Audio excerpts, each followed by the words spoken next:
The retirement watch caught the light perfectly under the display case's halogen bulbs. 22-karat gold, custom engraved, the kind of timepiece a man keeps in a velvet box and passes to his grandchildren someday. I'd been studying it for nearly 10 minutes, while the jeweler waited with the patient smile of someone who understood that men my age don't rush decisions like this. 62 years of building things had taught me that the details always matter most. My son's 50th birthday was 3 weeks away, and after everything we'd built together at Callaway Design Group, 40 years of my sweat, the last 8 of his, he deserved something that lasted. Something that said, "I see you. I trust you. This company will be yours when I'm ready." I gave the jeweler my credit card and felt the particular satisfaction of a decision made cleanly, without regret. My phone buzzed inside my sport coat. I assumed it was my office manager confirming the Thursday site visit in Oak Park. I glanced at the screen without thinking. The number was unfamiliar. Chicago area code, but nothing I recognized. The message read, "Don't sign anything at the party. They've already spoken to your attorney. I'll explain everything, but please don't sign." I read it twice. Then a third time. The jeweler handed back my card and slid the gift box across the glass counter, and I signed the receipt with hands that had gone completely still. "Sir, did you need a gift bag?" Her voice came from somewhere far away. "No," I said. "Thank you." I walked out of the shop onto Michigan Avenue with the watch box tucked under my arm and the phone tight in my grip. November in Chicago cuts right through you even on a clear day, but I didn't feel the cold. I stood on the sidewalk with foot traffic splitting around me like water around a stone, staring at a message from a number I didn't recognize, sent by someone who apparently knew my plans for a party I'd only finalized 2 weeks ago. I dialed the number immediately. It rang 7 times. No voicemail. No answer. I tried again, walking toward the parking garage. Same result. Whoever had sent that message had no intention of picking up, at least not yet. They were controlling this. I understood that instinctively, decades of negotiating contracts with developers and city planners had sharpened my ability to recognize when someone was managing the pace of a conversation. They would call when they were ready, not before. The drive back to Evanston took 40 minutes through midday traffic. I spent most of it with one hand on the wheel and my mind sorting through what little I actually knew. Someone had my personal cell number. Someone knew about the birthday party. Someone knew my attorney had been contacted, and the phrase, "don't sign anything," implied there was something specific waiting for my signature. At the party. I'd been planning to make it official at the dinner. The transfer of managing partner status. The formal elevation of my son to chief executive. The paperwork had been sitting on my attorney's desk for 3 weeks. I'd told my son it was coming. I'd told his wife. I'd even told my 2 junior partners, quietly, over lunch in September. Everyone who mattered knew. So who was warning me, and why? The office was quiet when I arrived. My assistant told me I had a 4 o'clock call with the Dearborn Street client and handed me a stack of contract revisions. I took them to my desk and sat down without reading a single page. Through the window, Lake Michigan looked like hammered pewter under the November sky. I'd had this view for 31 years. I'd chosen the building specifically for this window because I knew I'd spend a great deal of my life staring out of it, thinking. I was doing that now. My son had joined the firm at 28, sharp, ambitious, and hungry in the way only the children of self-made men ever are. Like they understand the weight of the inheritance before they've even touched it. I'd watched him grow from a kid who couldn't read a blueprint without squinting into a designer whose instincts I genuinely respected. His wife had worked in corporate law for 11 years before leaving to manage their household. Together, they were the kind of couple that made other couples feel slightly inadequate at dinner parties. I'd been proud of them. I was still proud of them, or I had been until approximately 45 minutes ago. I dialed the unknown number again from my office phone. This time it rang twice before going to a generic voicemail prompt. No name, no recorded greeting, just the beep. "This is Richard Callaway," I said carefully. "You sent me a message today. I'd appreciate a conversation.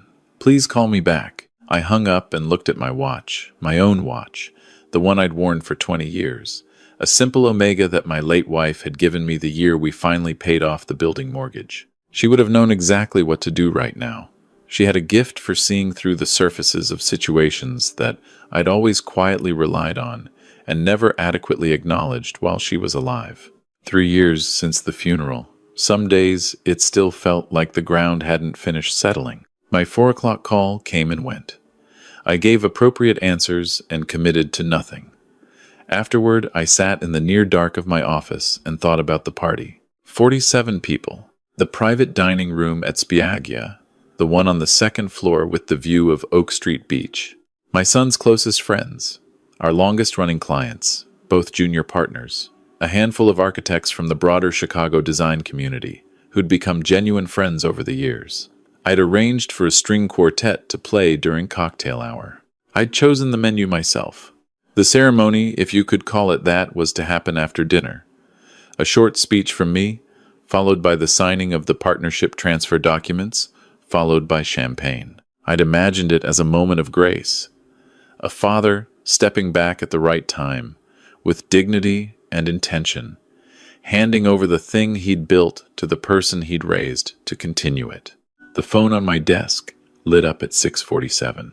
The same unknown number, Mr. Calloway, a woman's voice, careful, measured, with the particular flatness of someone choosing every word. "I'm sorry for the way I reached out today. I needed to know you'd seen the message before I called. Who are you?" A pause. "My name is Diane Marsh. I'm a paralegal.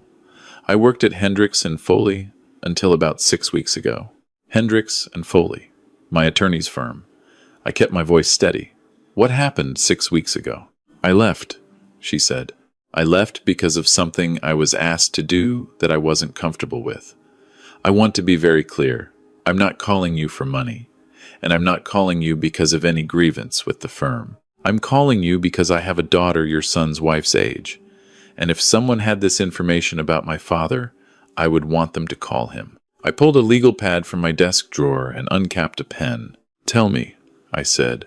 What she told me over the next 22 minutes rearranged everything. My son's wife had retained Hendricks and Foley, my own attorney's firm, for a separate matter 7 months ago. Not unusual on its face. The firm had multiple partners and handled a broad range of clients. But the matter she'd retained them for was not separate at all. It was a corporate restructuring strategy, one that involved Callaway Design Group. Diane had processed the documents herself. She described them with the careful precision of someone who had rehearsed this conversation many times before making the call. A framework for absorbing Callaway Design into a new holding entity, majority controlled by my son and his wife jointly, structured in a way that would dilute my remaining equity to a minority position within 18 months of the initial transfer. Minority positions in closely held firms like mine come with limited voting rights. The documents also included what she described as a cognitive capacity clause, standard language in some estate transfers, she said, but unusual in a straightforward partnership agreement, giving the majority holders authority to make unilateral decisions if the minority holder was deemed unable to participate meaningfully in governance. Deemed by whom, exactly, was left deliberately vague. "The party," I said. "The documents I was planning to sign. The partnership transfer you've described to your attorney is not the only set of documents he's prepared," she said. "There are supplemental agreements." "Mr. Calloway."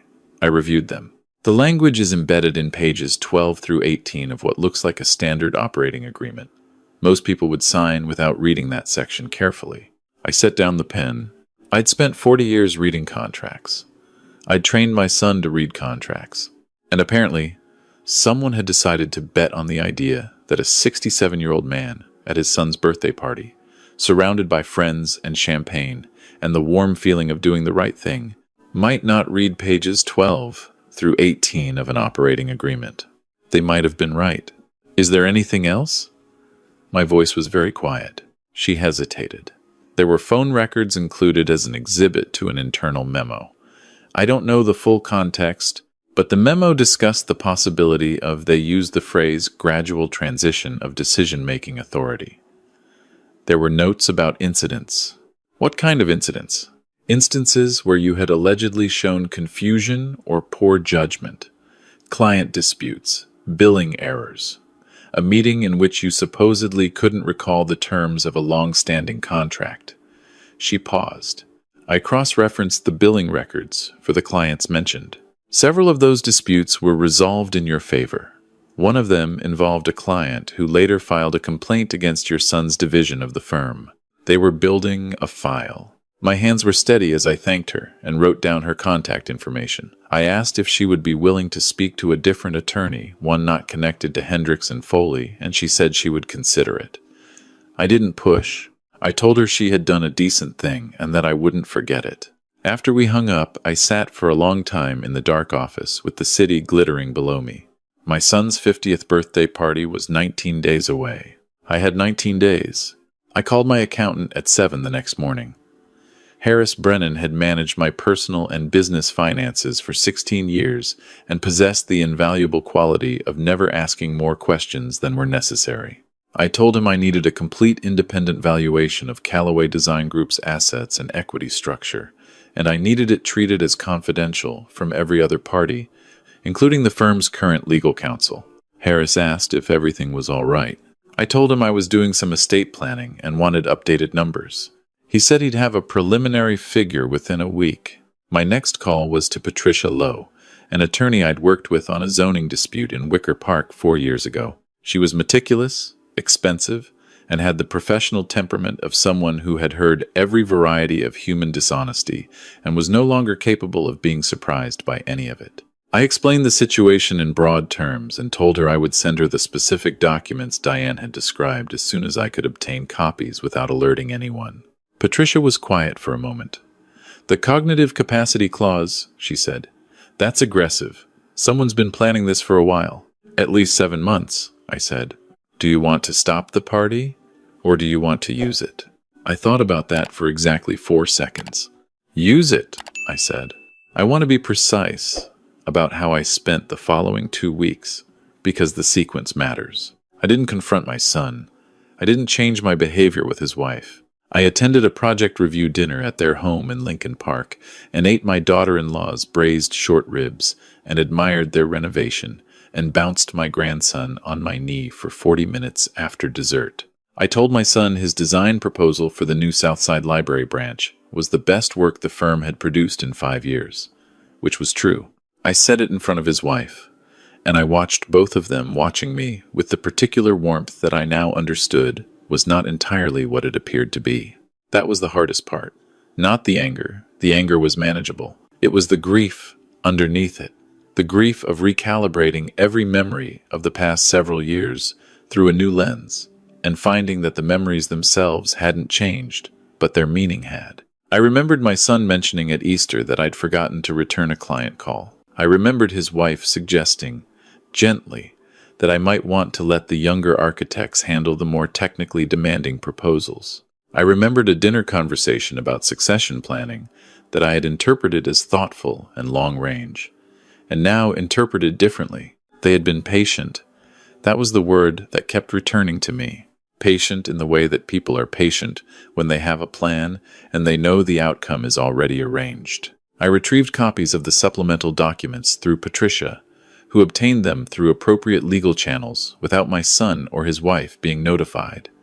I read pages 12 through 18 3 times. The language was exactly as Diane had described, careful, technically legal, and designed to be invisible to someone who trusted the people handing him the pen. Patricia filed the preliminary documents to amend my existing will. Everything held in my name, including my equity in Callaway Design, would pass to a charitable trust in the event of my incapacity or death, managed by a 3-person board that included Harris, Patricia, and the director of a youth architecture program I'd funded for 12 years.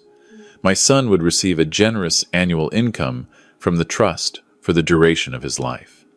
He would not control the firm. I also retained a separate attorney for a corporate matter, one completely unrelated to any firm my son knew I used, and restructured the ownership of the building where Callaway Design had its offices. I owned that building outright. I had for 23 years.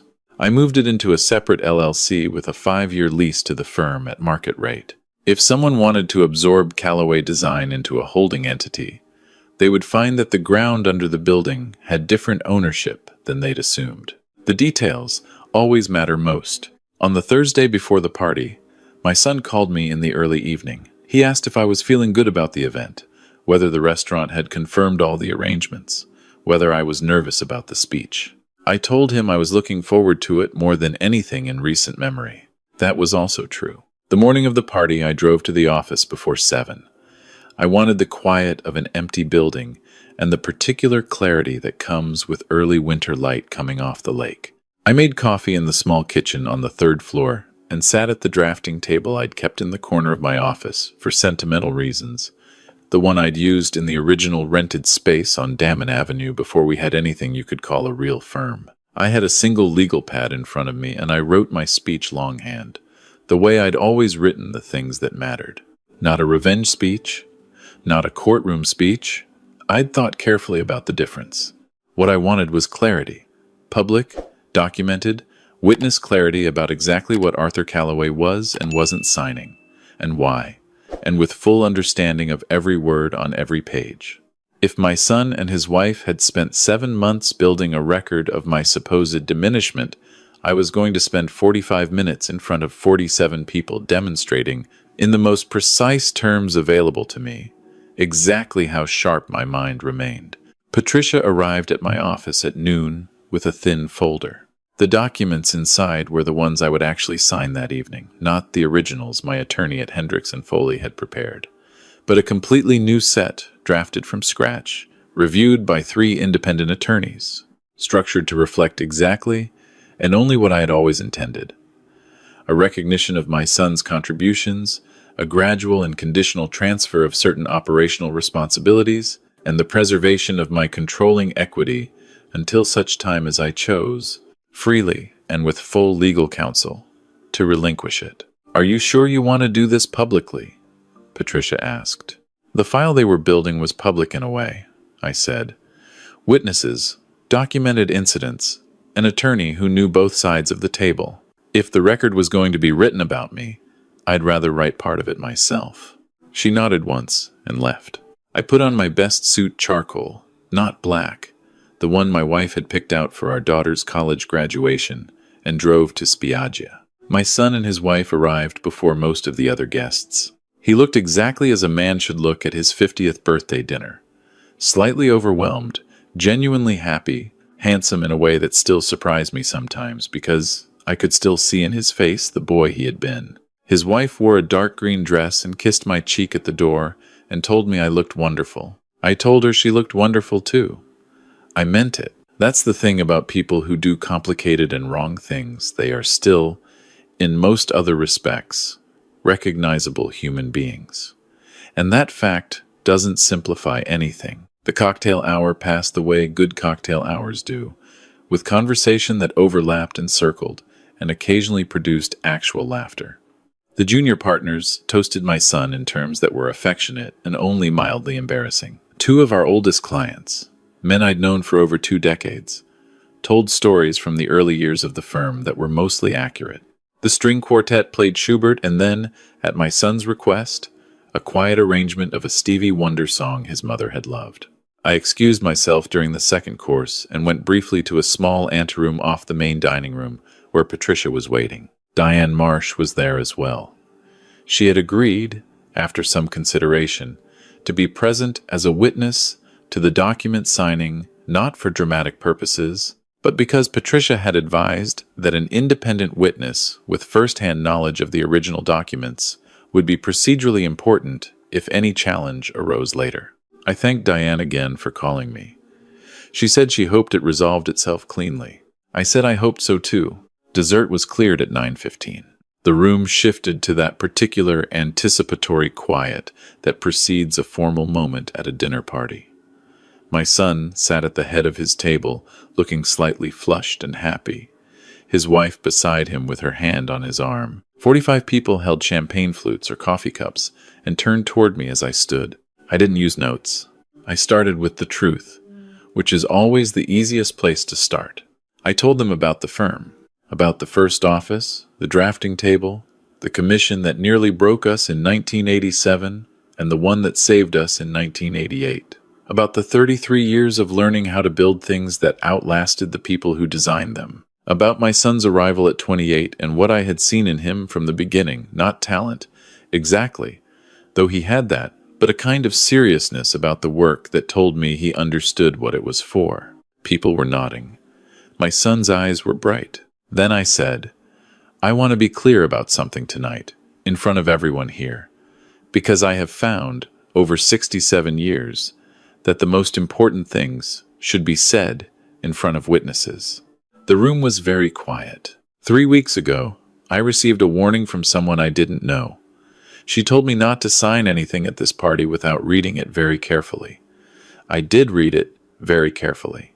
What I found, in a set of documents prepared without my knowledge and embedded in what was supposed to be a straightforward partnership transfer, was language that would have significantly diminished my ownership and authority over the firm I built, and included provisions allowing others to make decisions on my behalf if I were deemed cognitively impaired.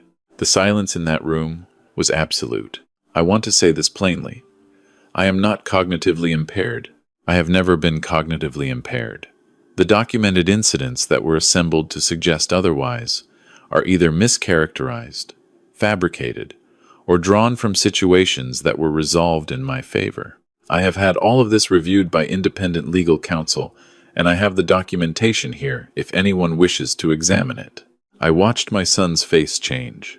It was a slow change, the kind that happens when a person tries very hard to maintain an expression while the structure underneath it gives way. His wife's hand tightened on his arm. She was the faster thinker of the two. She had already understood, in the first 30 seconds, exactly what was happening. The documents I am signing tonight, I continued, are not the documents that were originally prepared for this occasion. They are new documents, drafted by independent counsel, reflecting exactly and only what I actually intend. A formal acknowledgement of my son's contributions to this firm. A structured and conditional pathway for future transition of certain operational responsibilities, and a clear, unambiguous restatement of my controlling equity interest, which will remain exactly where it is until I freely choose otherwise. I turned and looked directly at my son. I love you, I said. I have loved you from the moment I first held you, and I have not stopped for a single day in 50 years. What was planned, whether you understood all of it, whether you authorized every piece of it, whether you told yourself it was for my benefit, I don't know. I may never know all of it. But the people in this room deserve the truth about what almost happened here tonight. And so do you. My son stood up. I thought, for a moment, that he was going to speak. His mouth opened and then closed. He looked at his wife, and whatever he saw in her face confirmed something he had perhaps been allowing himself not to fully know. He sat back down. His wife spoke instead, which was consistent with everything I'd observed over the past 2 weeks about who had been driving this. Richard. Her voice was careful and smooth. This is a misunderstanding. The documents were intended to protect the firm, not to harm you. You've been under enormous stress since my wife died, I said. Yes, I have been under stress since my wife died. That is true. It is also true that grief and incapacity are not the same thing, and anyone who suggested otherwise to an attorney was wrong to do so. She stopped speaking. I have the supplemental agreement, I said. I have the internal memo from Hendricks and Foley. I have the contact records. Patricia stepped into the doorway of the anteroom. She carried a thin stack of folders, one for each guest, which she had prepared in advance. She handed them to a server to distribute. 45 people opened 45 identical folders and read for the first time, in plain language, what had been planned for the controlling owner of a design firm that had built or renovated more than 300 buildings in the city of Chicago. The room did not erupt. It was quieter than that. The quiet of people processing something they did not want to be true and finding, reluctantly, that it was. One of my oldest clients, a developer I'd worked with for 24 years, set down his folder and looked at my son for a long moment without saying anything. The junior partners exchanged a glance. My son's college friend, a man who had known him for nearly 30 years, stood up very quietly and walked out of the dining room. My son finally found his voice. "Dad, if you'd just talk to me." "I gave you every opportunity to talk to me," I said. "I had dinner at your house 11 days ago. I told you your library branch proposal was the best work you'd done in years. I bounced your son on my knee. You had every opportunity to say, 'Dad, I'm worried about the firm's direction. Dad, I'm worried about you.' You said none of those things. Because we thought, you thought I would sign." He didn't answer that. The silence held for a long moment. "I'm not asking you to answer for everything tonight," I said. "I'm not a prosecutor. I'm your father. But I need you to understand that what was attempted here, the manufactured record, the embedded language, the coordination with a firm that represented us both without disclosing the conflict, these are not things I can simply forgive in a restaurant over champagne. They have legal implications that my attorney will be addressing separately. They also have personal implications that will take considerably longer to address, if they can be addressed at all." My son's wife stood abruptly.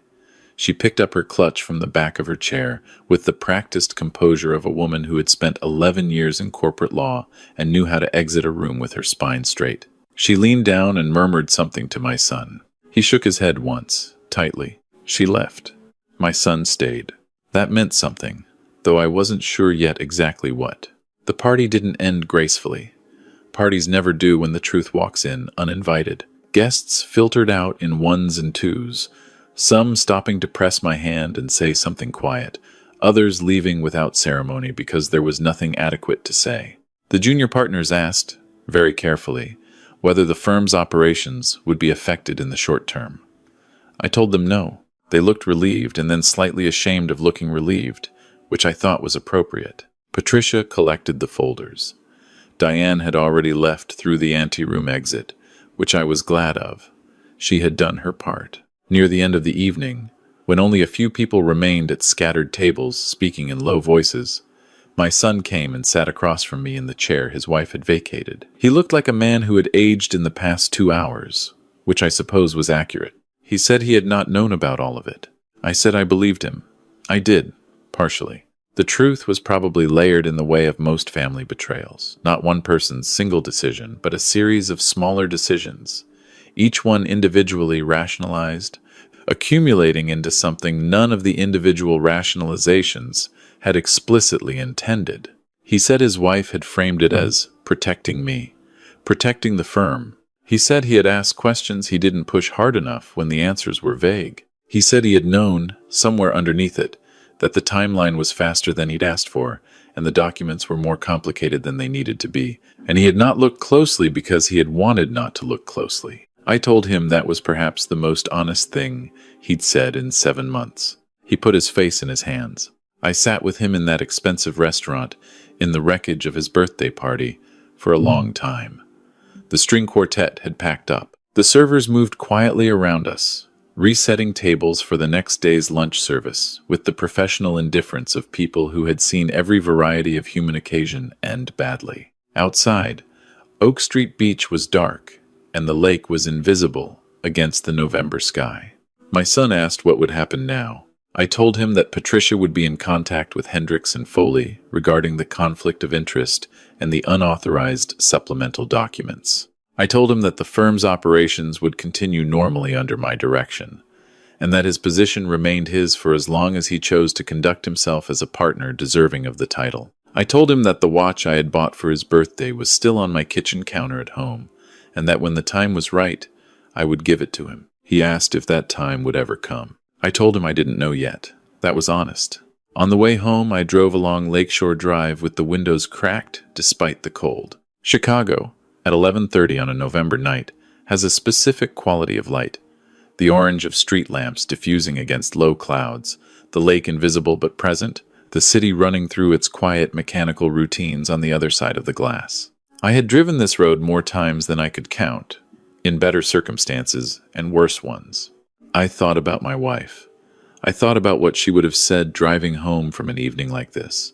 I thought she probably would have said very little for the first 20 minutes, and then offered some observation so precise it would have reorganized everything I was feeling into something I could actually hold. I missed her in the particular way you miss someone whose absence has become the permanent weather of your life. Not sharply, not freshly, just constantly. The building where Callaway Design Group had operated for 31 years came into view as I turned off Lakeshore Drive, 12 floors of glass and steel on the north end of the Streeterville neighborhood, the kind of building that had been considered bold when we moved in and now just looked like part of the city, which is the best thing a building can do. It was still mine. That hadn't changed. The holiday season passed in a way that was functional rather than warm. My son and I spoke on the phone every week. His wife retained her own attorney, which was appropriate given the circumstances, and did not attend the family Christmas gathering at my daughter-in-law's parents' house in Wilmette. My grandson, who was 4 and therefore exempt from all responsibility for adult situations, sat on my lap and fell asleep after dinner with the particular boneless trust of small children, and I held him for a long time without moving so he wouldn't wake up. Hendricks and Foley's managing partner called in January. There was no admission of wrongdoing.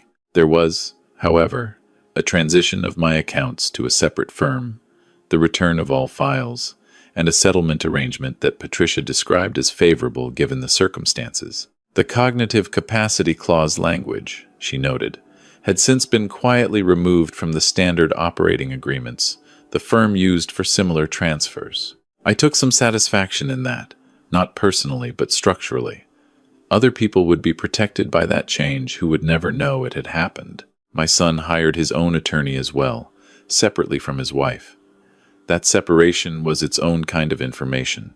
In February, on the coldest day of the year, when the wind off the lake made the temperature feel like something out of a survival manual, I drove downtown to the office and worked until 7 in the evening on the South Side Library branch proposal. My son was there too, at the drafting table next to mine, and we worked in the way we had always worked well together, mostly in silence, occasionally asking each other questions, the work itself functioning as a kind of language that bypassed the other things neither of us was quite ready to say. At 7:15 he put down his pencil and said, "The overhang on the east entrance is wrong. The shadow modeling doesn't account for the afternoon angle in summer." I looked at it. He was right. "Fix it," I said. He fixed it. We sat there for another hour in the warm light of the drafting table. 2 architects working on a building that would exist in the physical world long after both of us were gone. Outside the window, Lake Michigan was iron gray and carrying white caps all the way to the horizon. The city ran its routines on the other side of the glass. I reached into my desk drawer and set the watch box on the table between us. He looked at it for a moment without touching it. "Dad, the engraving says, 'For the work, for what comes next.' I had it done before I knew any of this. I kept it because the sentiment is still true." I paused. "What you do with the rest of it, the marriage, the decisions you made, the ones you made yourself, and the ones you went along with, those are yours to figure out. I can't do that for you." He picked up the box. "The firm is still yours someday," I said. "When I decide, when I'm ready, when the documents say exactly what they mean and nothing else. Not before. I know. And you earn it. The way I did. I know that too." He opened the box. He looked at the watch for a long time without saying anything. Then he put it on. It was a little large on his wrist. My son has always been thinner than I expected. But he adjusted the clasp with the careful attention he brought to details that mattered. And when it was set, he held it up slightly and looked at it the way men look at things they intend to keep. The lake had gone dark outside the window. Chicago was going about its business, indifferent and immense, and full of buildings that told the story of everyone who had ever decided to build something and refused to stop when it got hard. I picked up my pencil and went back to work. That's what you do. That's what it means to still be here. You pick up the pencil and you go back to work. And you build things that outlast you. And you hold on to the things that matter with both hands, and you trust your instincts when they tell you something is wrong, even when trusting them costs you the most. Especially then,